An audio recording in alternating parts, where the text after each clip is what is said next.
Welcome to Tell the Damn Story, the show that explores the many ways to navigate the successes and failures that aspiring and struggling writers face to make your journey that much easier. Hey, ladies and gentlemen, hello and welcome to Tell the Damn Story. I'm Chris Ryan. I write stuff. That's the legendary Alex Simmons. He writes a ton of stuff.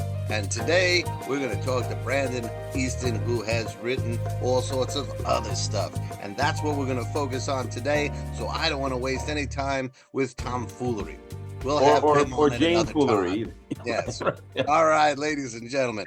So, Brandon, thanks for coming back. You were here once before. And what we'd love to do, or love to ask you to do, if you don't mind, is to reintroduce yourself to our audience. Tell a little bit about yourself.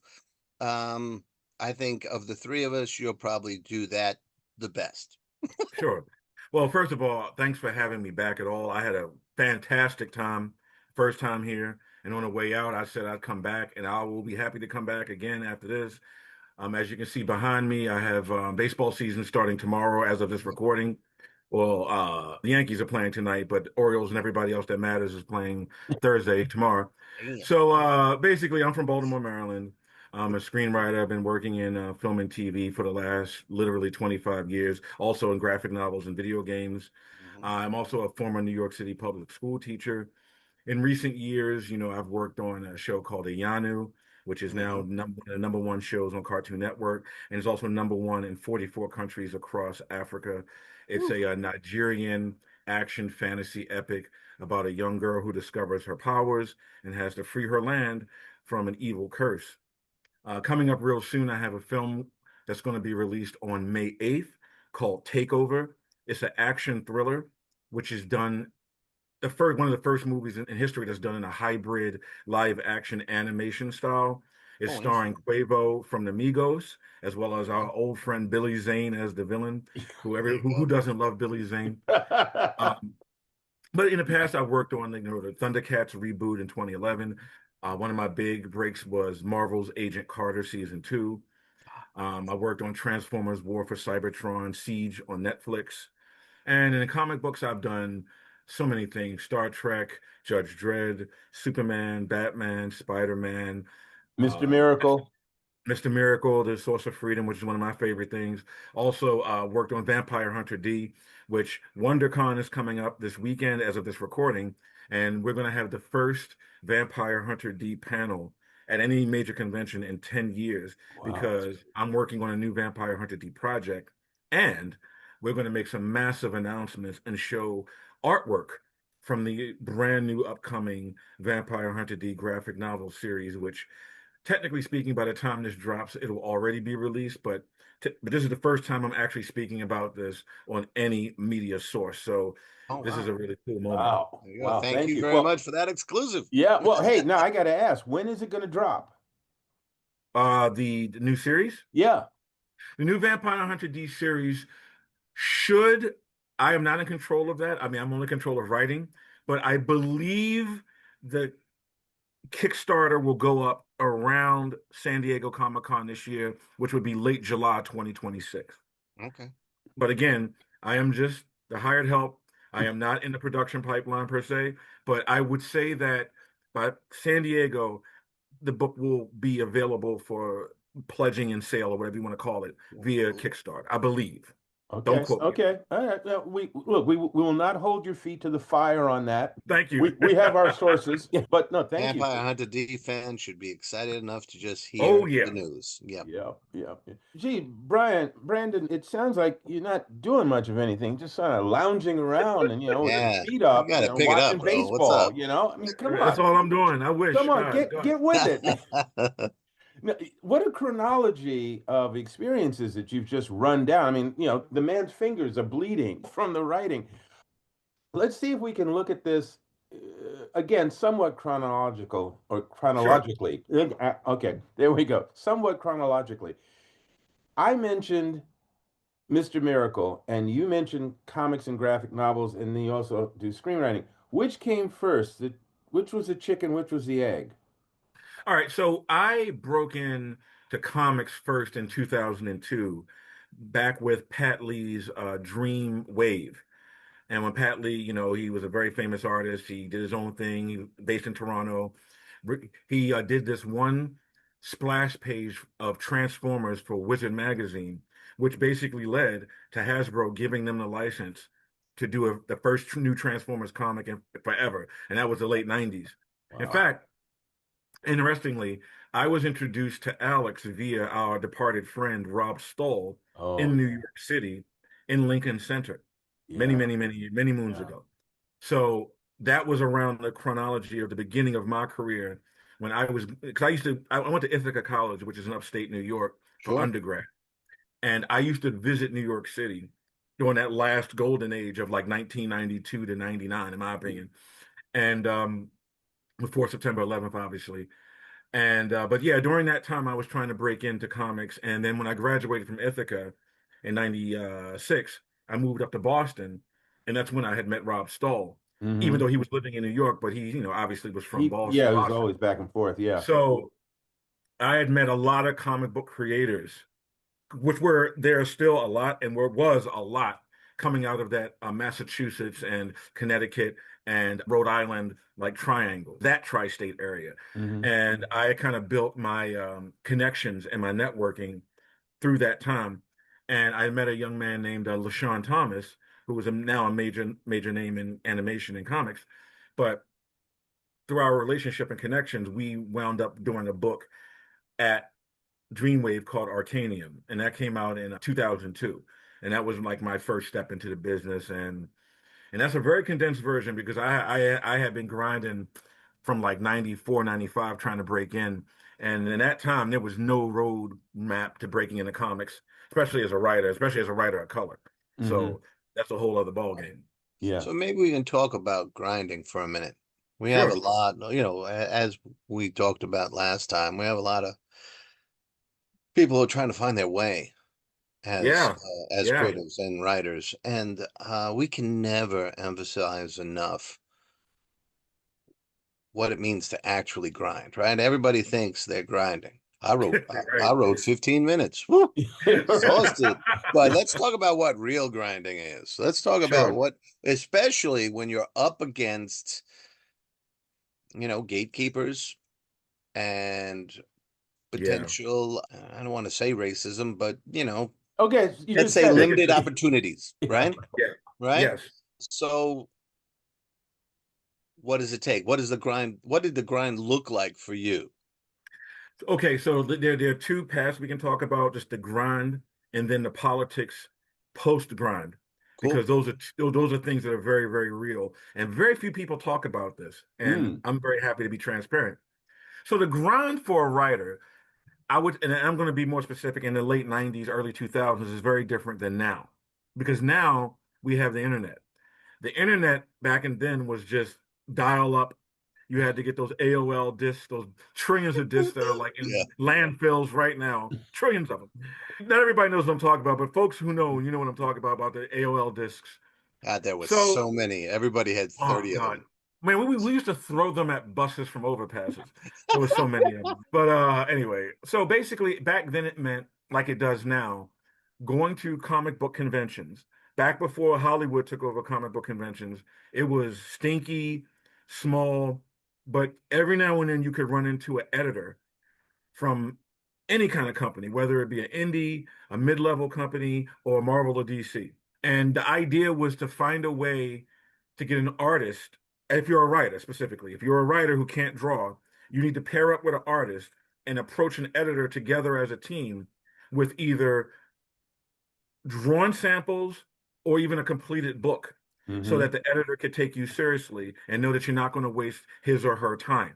That was back then. And that meant going from, like, for me, I was in the Northeast and the Mid-Atlantic. So that meant going from Baltimore to DC, or Baltimore to Jersey or Philly, or New York to Boston, or Boston to Providence, Rhode Island. Some cases it meant I had to go to Wizard World, Chicago, which I did when I had no money, finding ways to hustle and grind. So it meant that you had to make an actual real investment because the internet was not going to get you a job. There was no influencer. You had to physically be on location so that somebody could introduce. And the key was, if you could get an introduction, that went way further than samples. If Mm-hmm. you could get somebody the editor liked and trusted already to say, hey, I know this young guy, I know this kid, I know this young lady. Hey, can you like just like talk to him for a minute? And then that would be your moment to sell yourself. But to get to even that, that would take a very long process Yeah. because you had to get people to trust you enough to make that recommendation, to Because make it that could referral. cost them if it was a lame recommendation. It could cost Oh you. yeah. And I can tell you at least three different stories where I put people who I trusted up for gigs and they went in there and acted a fool and Mm, it backfired on me. And this is at the mm, early stages of my career where it actually meant more than now. Like if I right. was to do that now, I have enough, I guess, I don't know, bulletproof, enough armor around me where Cachet. I could take a hit or two. But back then, like we're talking about 99, 2000, 2001, Hmm. there were people who really messed up and made it very difficult for me to move forward. Mm-hmm. Yeah. And those are the kind of traps that nobody prepares you for because nobody talks about. Yeah, no, you're right. Even now, because Chris was a teacher for 30 years. 30, Wow. right? Yeah, 30 years. Awesome. And Congrats. I still teach screenwriting a few days a week at the New York Film Nice. Academy. And I am Wow. yeah, and I am constantly reminding the students, yes, it's about your craft. It is about the muses. It is about the art. It's also business. Right. And one of the most precious things you need to protect is your rep. Yeah. Right. Sometimes that's all you got is your rep. And you need to treat it well. And if somebody opens a door for you, then you got a double responsibility because now you're presenting yourself and you're representing them. And you Yeah. mess up, everybody gets stained. Yeah, That's it. Yeah. yeah. And it's Yeah. sometimes it's hard because people, yeah, but I need to no, if you need to act the fool, then do it on your own. And you Well, will not get any support. there's a lot of attraction, and I've noticed it in, it's it's a different package when you're this age and you're pitching yourself, right? I've watched a lot of kids who come in and, they're at StokerCon or one of the big conventions Mm. and they want to present themselves to either the gatekeepers or editors, and they're either super gothed out or their flashiest lifestyle being reflected. And I was like, well, that's for celebration. If you're going on a business meeting, you got about a minute to get them Right. to want to hear your story. Maybe not even a minute. And if you walk through the door like this is the party and they need Right. work, you're already you're disqualifying yourself. Yeah, you You shot Right. know, yourself and in the foot. you really, I wish there was, with every writing program there was a business side, because there's so many, Right. and it hurts the rest Mhm. of opportunities because people get jaded and say, Yeah. I don't want to hear anything. And you know how hard it, Right. you probably have experienced it from way back, but you still, Yeah. I think, would agree how few people want to hear a pitch from a writer at a convention. That's very That's true. That's Yeah, very right. true. right. Yeah, so you have to try and make a relationship or make a good impression and hope Right. you get a meeting. There's a lot there, So the grind, all right, so Yeah, right, right. meeting people is one thing, but the Right. grind, let's talk about the hours you put in. Let's talk about what the grind was. You were a teacher, but you still had to write a bunch of stuff. You had to have your samples, you had to get pitches together and all that sort of stuff. So what did that look like for you? And don't Yeah. I forget mean, also you said that there were two types of grind. So Oh, I want to yes, give you a yes. chance You can to put me on yeah. pause and talk to me about the other grind. Yeah. yeah. Yeah. And so the other side of it is once you've got your ducks in a row and then things seem to be moving forward, that's when industry politics kick in. In fact, I just did a YouTube video maybe about 2 weeks ago talking specifically about the industry politics that get in the way for Black writers in the industry. And it's something like if you look it up on it's on YouTube. It's been there for a couple of weeks. But what happens is Where do people look, by the way, Brandon? you can just look up YouTube, look Brandon Easton, look at my name, There you You can go. look up industry politics. Okay. Brandon, put my name in, you'll see it pops up very quick. Understood. But basically, what happened to me, I'll talk only, I'm not even going to get into vague stuff. I'll talk about what happened to me. I had met an editor at one of the big two. He and I got along very well. I sent him a bunch of samples. He loved them, but he was not the person that was the green light. His Okay. boss was the green light. So this is in New York City, early 2000s, and we arranged a meeting. I was living in Spanish Harlem at the time. Took the train over to Midtown, got there because DC used to be on 1515 Broadway, was it? Yep, in Right. the 50s. Yep. Yeah, one of those, yeah, 50s, right? 53rd Street between Broadway 53rd, and yeah. 7th Avenue. Yeah, that's the one. Yep. And they had that really nice Clark Kent and Batman Yep. And the statue statue in in the the lobby. reception area. Yep. Yeah. And on my mother's soul, I'll never forget this day. I walked in to meet the editor. The editor stared at me. I'm talking, they're looking straight through me. Barely said, I want to say 3 words. And then I left. And I never heard back from that editor ever again.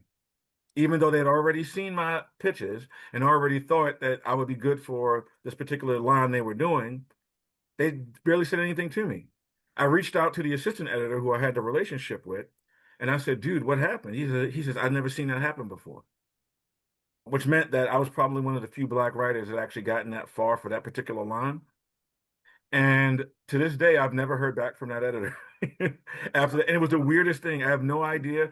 I've told people in the know who that person was, and they got back to me and said, yeah, this person has some racial issues. They're no longer at DC, thank God. But it was very, very, very telling that happened to me in the manner that it happened to me. Wow. And that was the first kind of thing first racial thing I ever experienced in the industry. Was not the last. But to this day, I still remember that 180 seconds of Yeah, just sure. complete awkwardness and weirdness. And I don't know what that person's problem was, but man, Well, it was horrifying. And he I Emotional was never expecting contributions. he was yeah, expecting you to look different, probably. and he couldn't throw you out, so he waited you out, Mhm. which it's just a whole several Yeah, story pile of bullshit. That's fucked up. yeah. And Sorry, I can't use that I language on wouldn't. this show. I understood. But I wouldn't get close to DC Comics again for another 15 years after that day.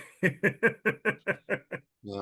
So yeah, that was a wake up call. And and like I said, this is like 2004, so that person is long gone from the DC hierarchy. Yeah, but can you look But us can you look us in the eye and say, "Oh, the industry is completely without racism"? oh no, nothing No, is. they It's a just universal. they Yeah, just it's a replace them universal with new concept. ones. Yeah, it Yeah, sucks. I will say this: what has replaced race anti-blackness is more cronyism now. There Hmm. are black writers getting work, especially on the indie scene. I can say that if it were not for IDW, I would not have a career in comics. They Mm. took care of me for like 4 straight years.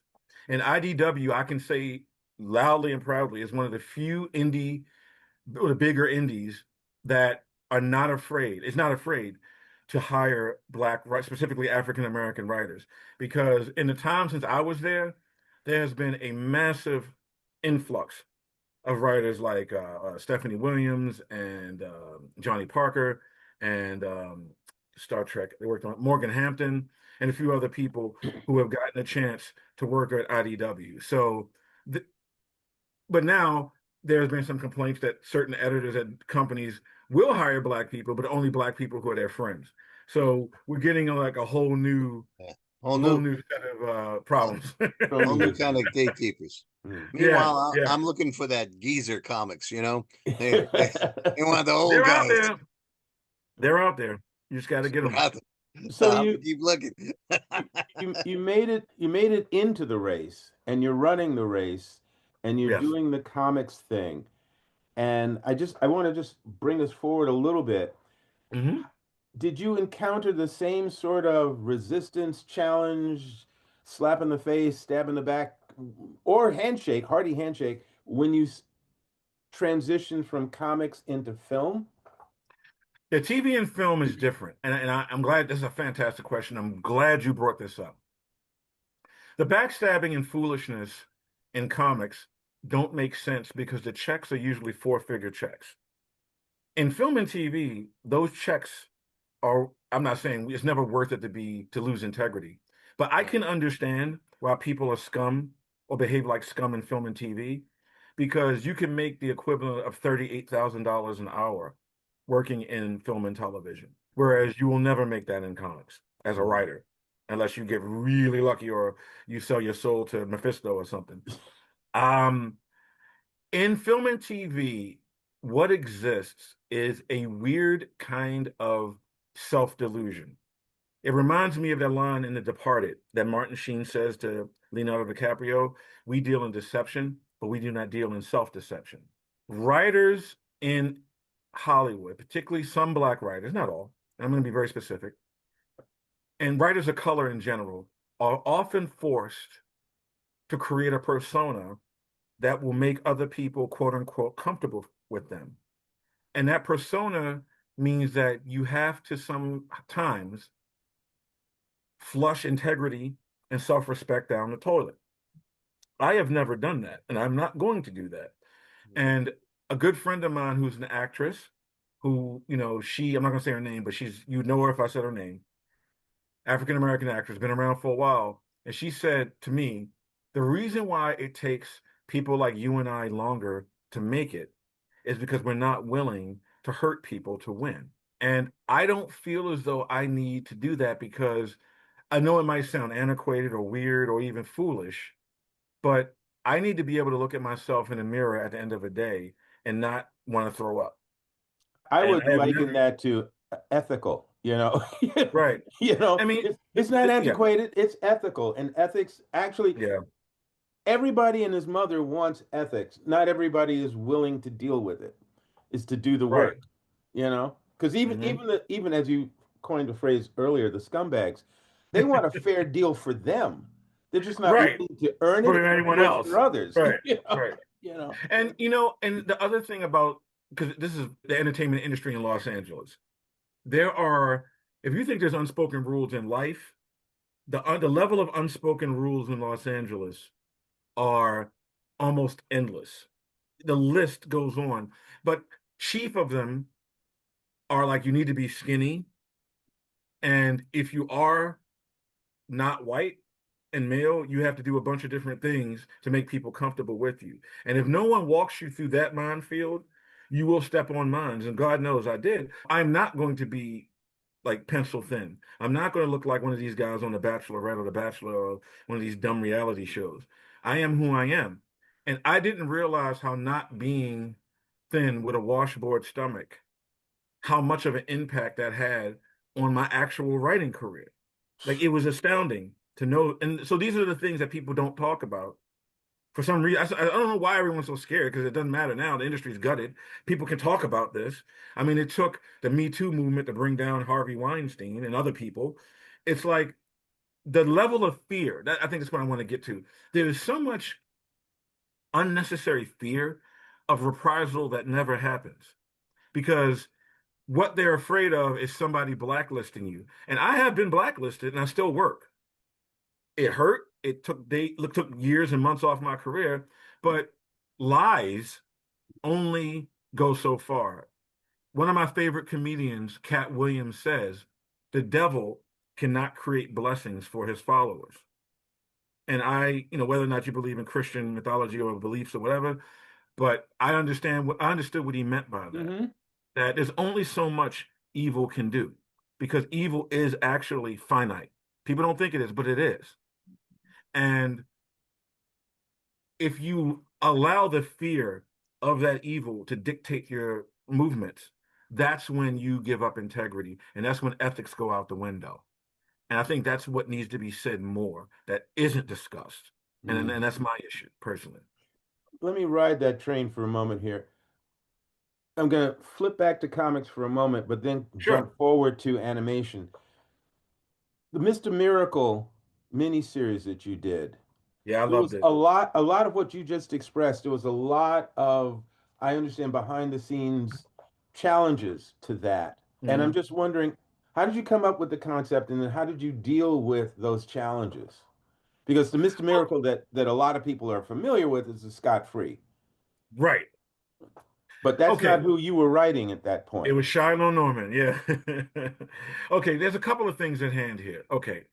So first, to the credit of DC editorial, they gave me almost carte blanche to do whatever I wanted to do with Mr. Miracle, provided I didn't go past certain boundaries from the Kirby estate. And even the Kirby family loved what I did with that Mr. Miracle book, and that meant more to me than anything. I hear you. I hear The you. real challenge, there were two challenges. One, it was coming after what's his name? Tom, what's his name? God, but the Tom guy who was King. writing it. Yeah, it came after Tom King's acclaimed run. So I was in the shadow of that because a bunch of fanboys and jerk off geeks would not give my book a chance, right? Then there was the market itself, which saw there was a black writer and saw it was the black Mr. Miracle, and people just would not share information. They would not engage. They would not do anything to help the book become a success. And that's on a retailer level. That's on a fan level. It's on a social media level. And those were the challenges that we could simply not overcome. And as a result, the year that was released, that was the lowest selling DC book of that year. And I have no shame because I'm very happy to have done it. And I'm happy that people are discovering it after the fact. But when you are dealing with this engine of discontent, that it wasn't, if Tom King had wrote it, it'd have been a different story.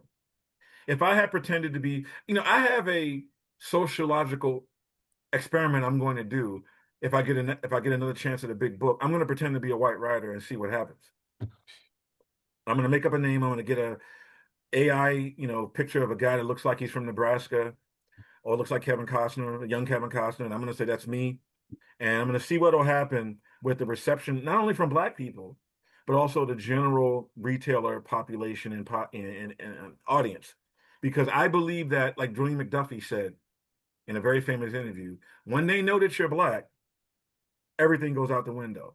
That all of a sudden you have an agenda, you're doing this, you're doing that. Definitely hurts sales. It definitely hurts sales Mm. because people will bootleg the book when they know it's a Black writer. They won't share it. They won't talk about it.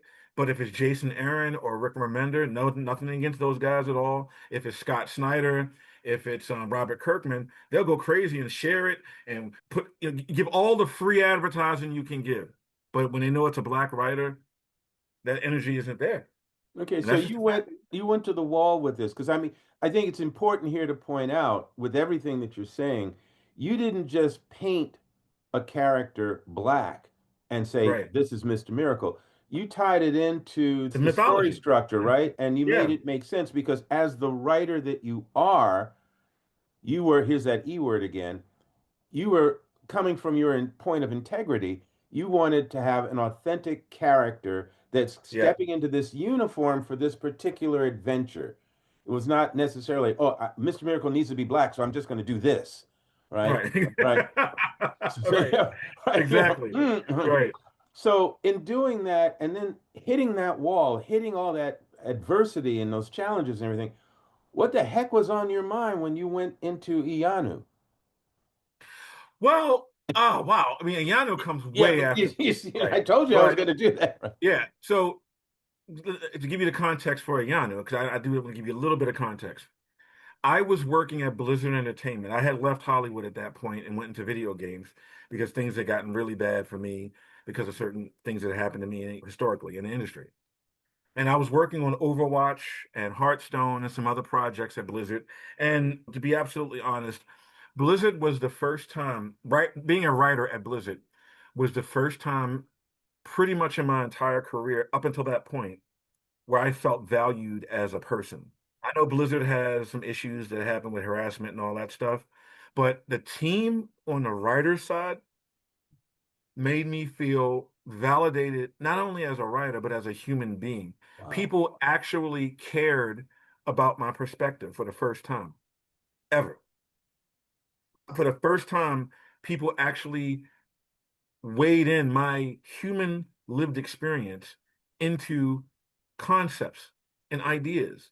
And Mm. I'm glad I had that experience because that gave me the confidence and energy and power to go into Iyanu. Now, as I'm going into I had a 2-year contract at Blizzard.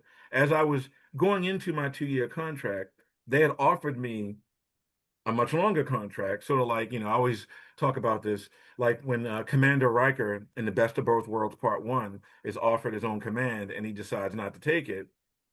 I was very much into that position where I was going to be given not a command, but figuratively speaking, I was going to be given a much stronger position as a writer at Blizzard.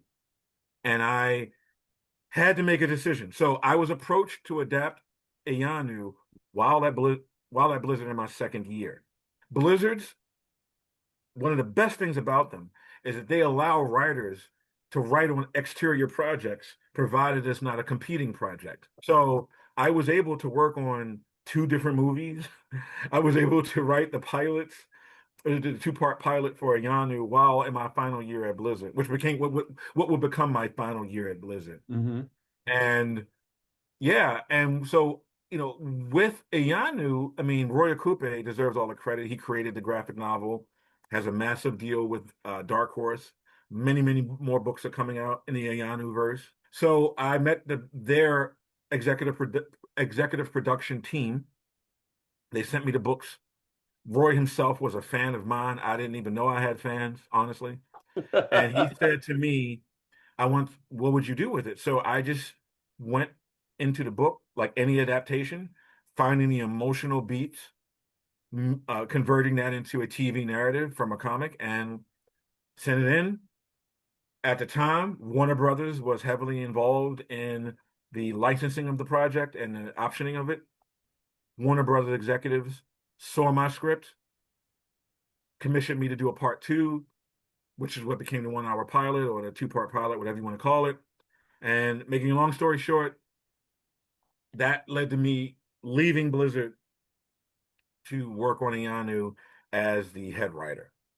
And that was it. And really what was on my mind was, should I take the chance of going back into the film and TV business, leaving a place that had excellent benefits, health insurance, dental, eye, good 401k, lots of protections, to go to something that does not have any of that. And I did it. I went back to TV and film because that's where my heart is. But that's kind of the shorthand of how I got into Iyanu. Did it have, and I'm sorry, Chris, I don't know if you had a question you wanted to throw in there. I'm going. Keep going. Okay. Did it have, this is going to sound like a silly question, but I don't like to be Mhm. obvious either.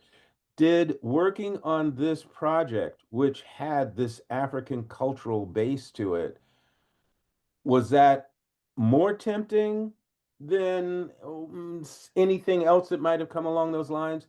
Did it have any kind of impact or effect on you whatsoever?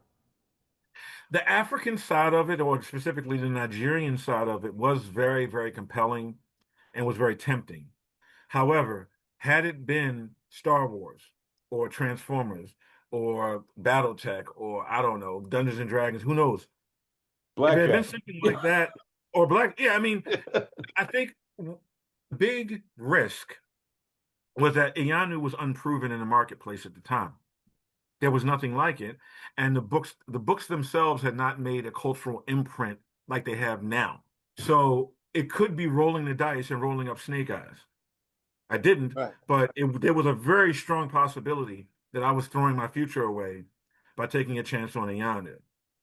So it actually would have been easier had it been a pre-established legacy IP than something that was brand new and untested in the marketplace. But the Nigerian side of it, the emotional clarity of it, the brilliance of it, the beauty of it, the fun, it made me realize that this could be something.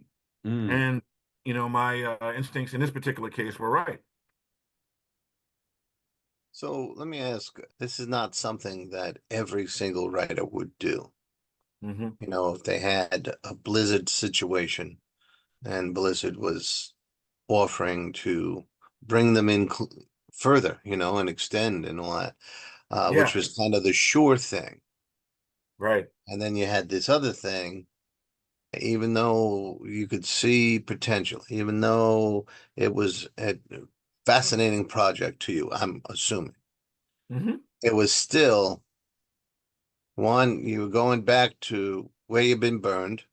You knew the Yeah. cutthroat nature of it, and you have to leave behind the list of security items that you Yeah. just mentioned about Blizzard to jump into space, and it could wind up being an abyss. It could, Yeah. you could. Right. So Yeah. I'd love to focus on. I know it's been a little while, but that moment where you have to make that decision, what goes into that decision, what finally said, I'm going to take all those chances and leave the sure thing behind.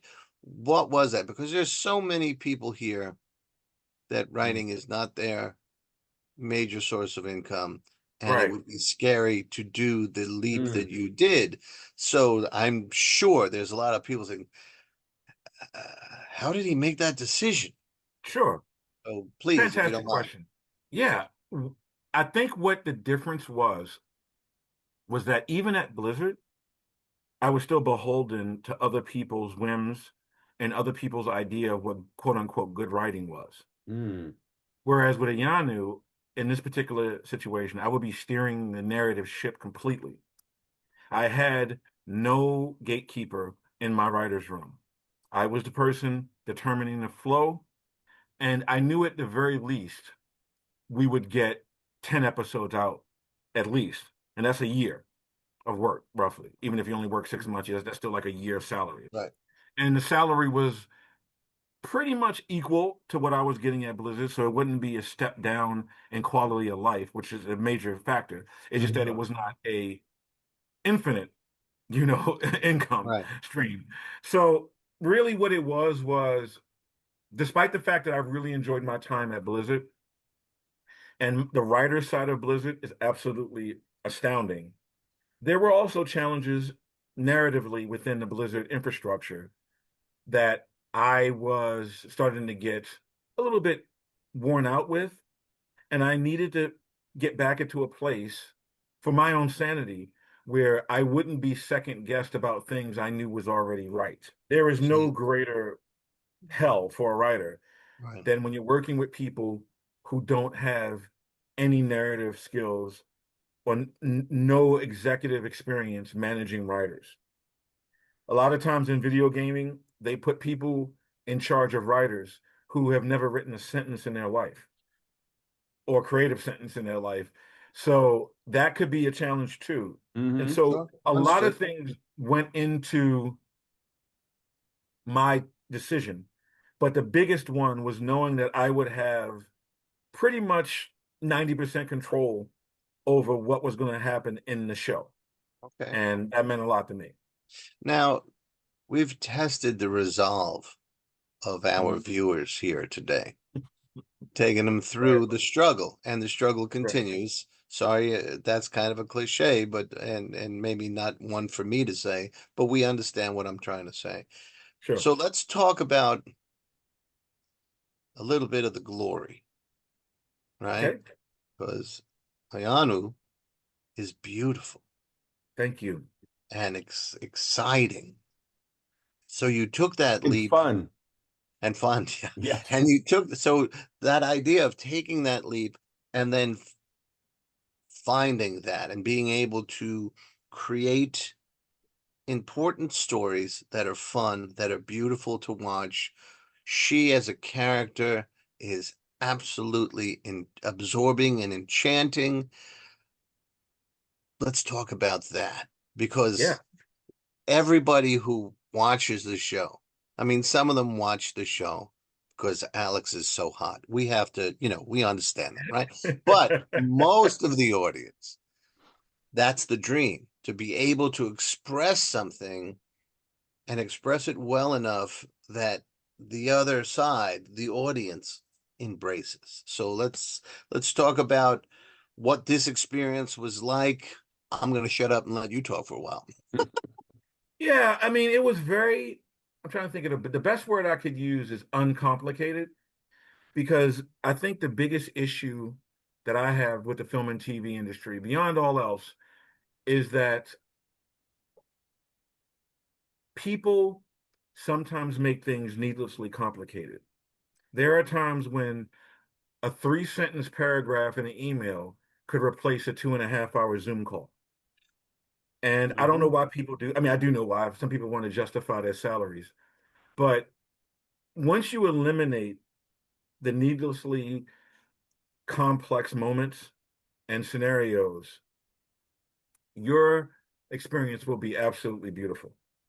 And that was the experience on Iyanu. It was very uncomplicated because we, in the writer's room and on the production side, made it so. And that's why so much of the energy shines through in the show itself, in the voice acting, in the direction, the action, the fight choreography, the character design, the food design, the costume design, all of it.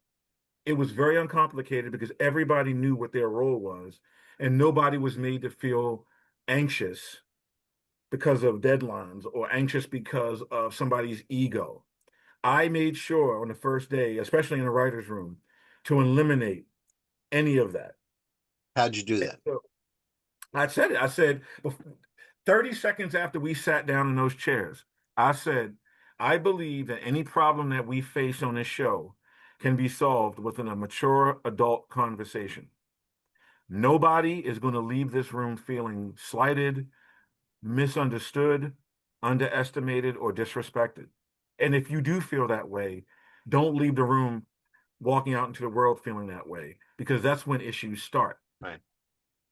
And because there's such a lack of clarity and plain spokenness, or whatever you want to call it, in LA, people walk out, and that's when beefs start.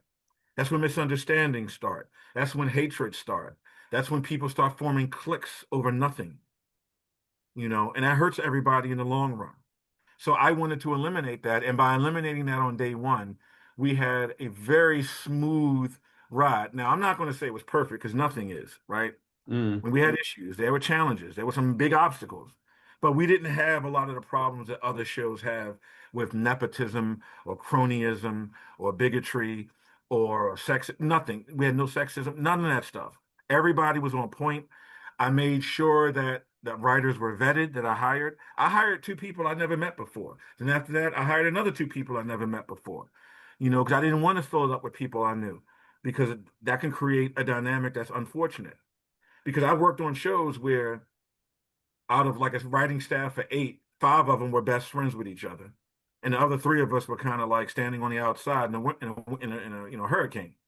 Right. So I didn't want to have that scenario. And by creating a very healthy workplace, we were able to transfer that health into the show itself. And I think people can feel it and experience that. How did you, if you don't mind me asking, how did you approach some of the characterizations? I realize that the show is based on the graphic novels, Yeah, but the flat 2D image is one thing. To breathe that life into voice and movement and actions and attitudes and expressions, and that's a different world. Even the music bed, all of yeah, those things create the world that people are invited to travel through when they watch the show. right. How much of what comes out of the writer's experience with the script and the characters, how much of that has an effect on what we're seeing? To give complete credit, Roy Coupe, the creator of Iyanu and executive producer of the show, showrunner, and all that, Hmm. he was in the writer's room. So anything that we didn't understand or something we missed from the two-dimensional world, which a lot of it, first of all, was already on the page. It was just finding the emotional beats to connect to it for a visual audience, or Right. like a 3D, whatever you want to call it, Yeah, right? right.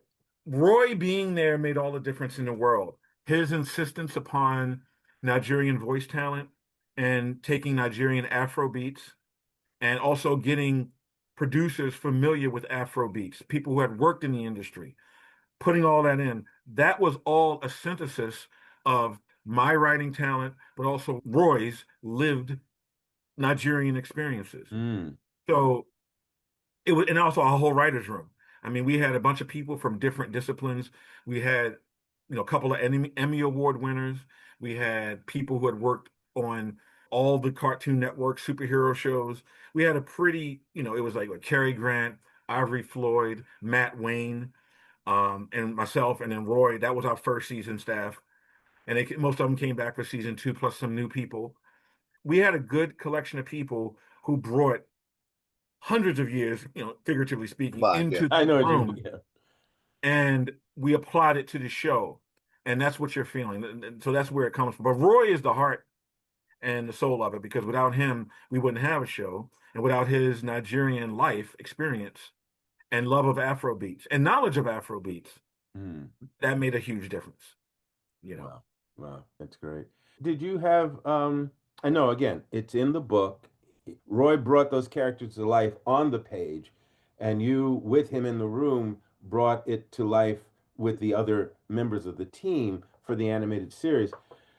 But I also know that as a writer, and I know Chris and I have talked about this a lot on the show, getting to know your characters is living with them, is asking them questions, is exploring them as you're developing storylines. Did you discover anything about the characters that you had not been aware of before? Or is there an aspect of the world that's developing more so now because it is now living in this new form, this new medium? Yeah, well, yeah, yeah, we definitely gave her pet leopard Akun, the divine beast, the giant Yeah. panther. We Sure. gave him a lot more screen time and much more of a personality. We developed the adults a lot more in the show. We gave them a deeper backstory in certain cases, and also more of a connection to some cases, like the parents of certain Mm-hmm. characters. We were able to explore Lori a lot more, and we were able to get into the day-to-day politics of living in Ilu. And that it's in the comic, but it wasn't like fully experienced. And so we were able to bring in a lot more regret, a lot more emotional loss. And we just discovered that, Iyanu is a 10-year-old girl who wants to be accepted. And we really played into that a lot more than we had. It's in the comic, but I think we really played that out a lot more in the dialogue on the show, and we Mm. made some major changes from the graphic novel to dramatize the fact that she didn't have any friends, and what kind of impact that has on a 10-year-old. Yeah, very much so. Very much so. Yeah, Right. I, again, we could do an entire episode just on Iyanu, but that's true. yeah, really, because there's more questions and things. But Well, when is Iyanu, season two coming out? Before we leave, when is yeah, season two? It already started on March 21st on at Cartoon Network. yeah. Cartoon Network? Episode one is up now on HBO Max. Mhm. So episode one is already available of season two. So So everybody go who's watch, watching folks. can go and see it either of those places. Yeah. Yeah. Yep. Now I feel a little better about the transition you seem to be Yes. about to make. Yes, and you're right. And I'm going to try and do it as smoothly as I possibly can. The art style in Iyanu is very much influenced by the anime, the Japanese anime style. Yes. There's another Japanese character, or at least art style anime that you've worked on and has a feeling of adventure and otherworldliness, and this is Vampire Hunter D. Yes. And I understand some things are happening with that. So let us leave this Nigerian culture for a moment and move into this Yeah. other realm, this other world, this other culture. What can you tell us about that? Well, the Vampire Hunter D franchise has been around since like the early 80s. I believe I want to say 30 million copies have been sold worldwide of the novel series.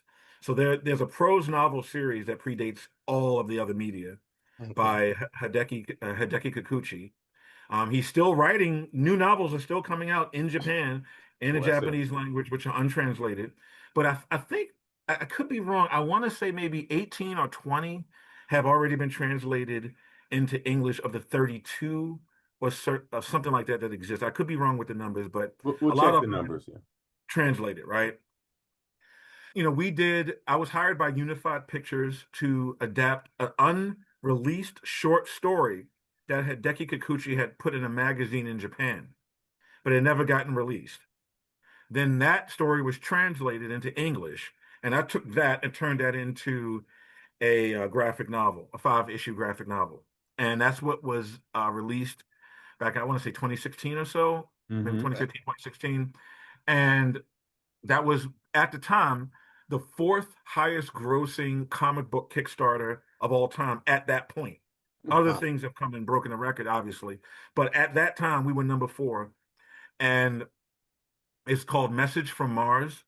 It was illustrated by Ryan Benjamin, who has done everybody, X-Men, Spider-Man, anything you can name. The man Ryan can Benjamin draw, you know. he can draw. Yeah. That came out. That did very well. In the years after that got released, there was a resurgence of Vampire Hunter D media in Japan, thankfully.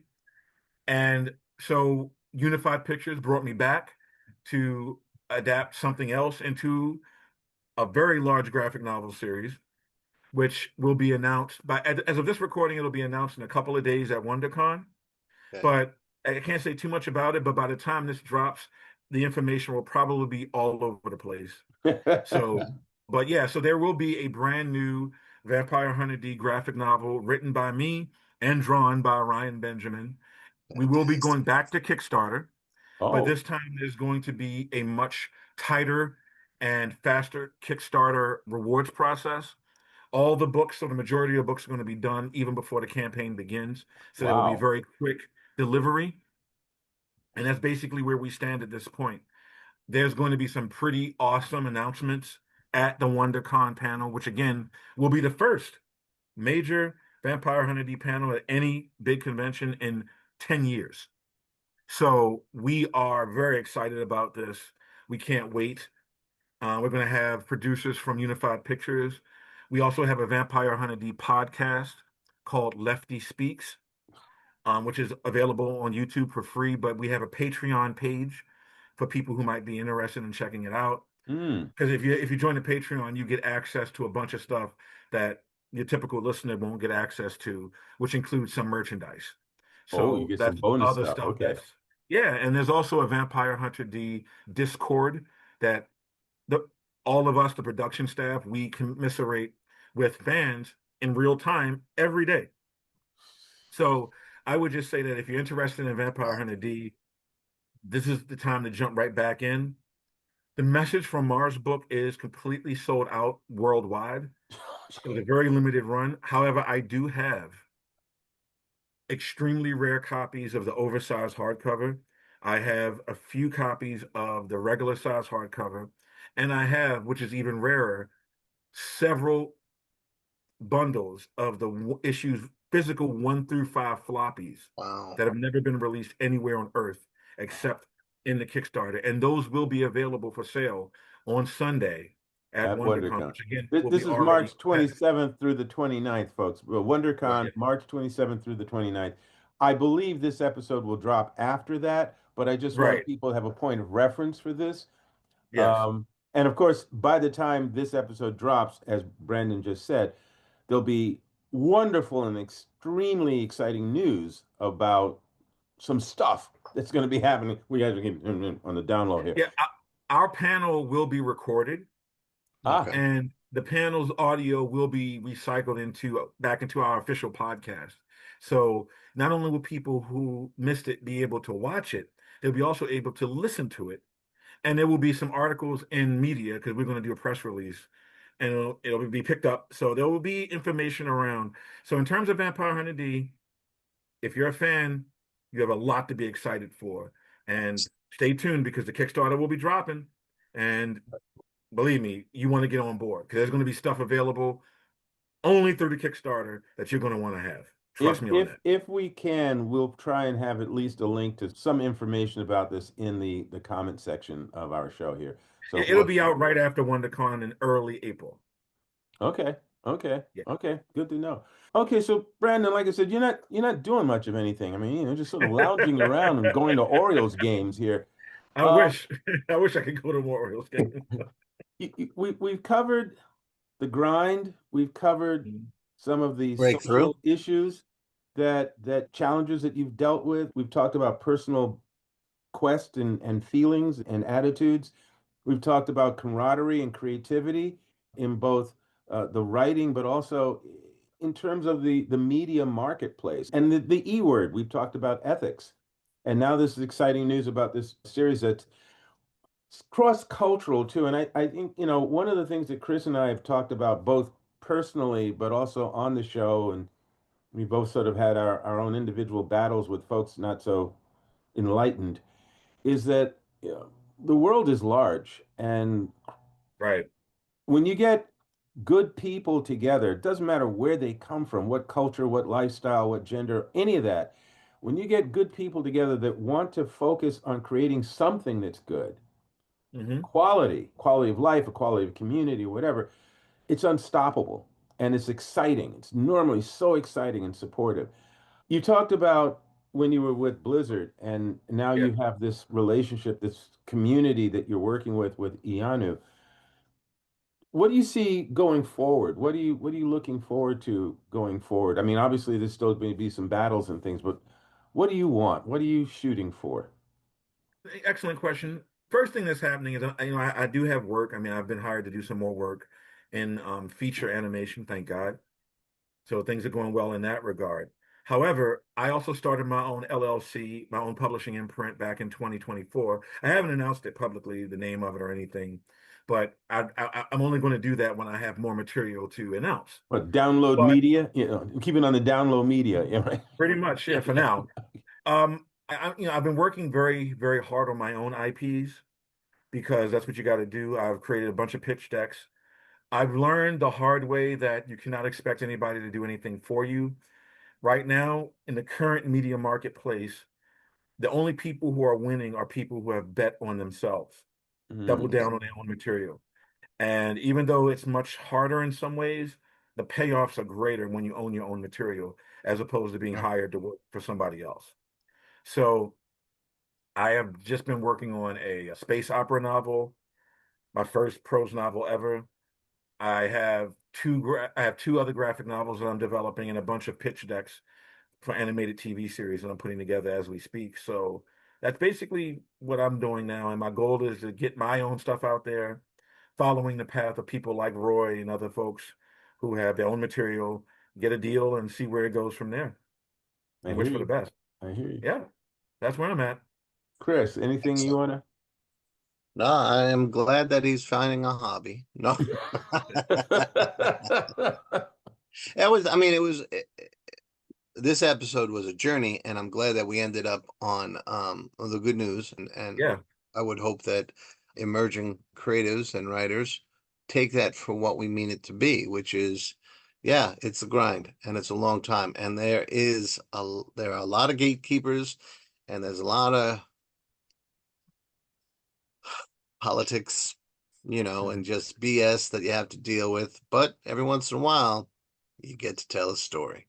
And, look at the name of Well the said. show. That's what we're all about, right? Yeah. And on So that note, that's beautiful. having Yeah. having gone through it all, what bit of advice would you give to people of any background that are still dreaming the dream? Finish what you start. That's it.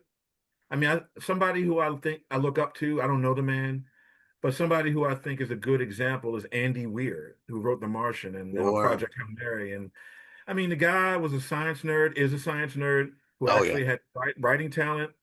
He wrote The Martian as a self-published book, I and it remember.